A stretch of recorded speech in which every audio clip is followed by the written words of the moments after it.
Պետք է գնայր մեկին Աստծո խոսք խոսայր, մեկին պետք է զանգեր մի բան ասեիր, չես ասել։ Պետք է սենակը ասած սուրբոքի կարող է մի բան ասել ես չեմ զգացել կամ զգացել եմ այդպես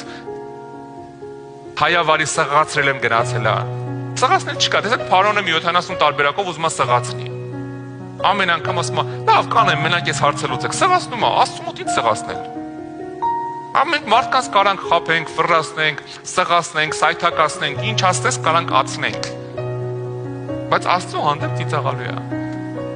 Ընդհանրապես ցանկացած հարց, երբ որ փորձում ես Աստծո առաջ արդարանաս, երբ որ փորձում ես Աստծո առաջ խելոք երևաս, բարի երևաս, շուստրի երևաս կներես այս բառի համար, ծիծաղալու է, որովհետև Աստված ինձանից քեզանից լավ մեզ ճանաչում է։ Մեզ ճանաչում է մեզանից լավ։ Ես ինձ այնքան չեմ ճանաչում, ինչքան ինքը։ Շատ իրավիճակներ կյանքում կա, որոնց մեջ ես չեմ եղել ու ես չգիտեմ ինձ ոնց կպահեմ։ Ու հարցը առաջանում, որ մեկս ոնց կպահի սիրելիս։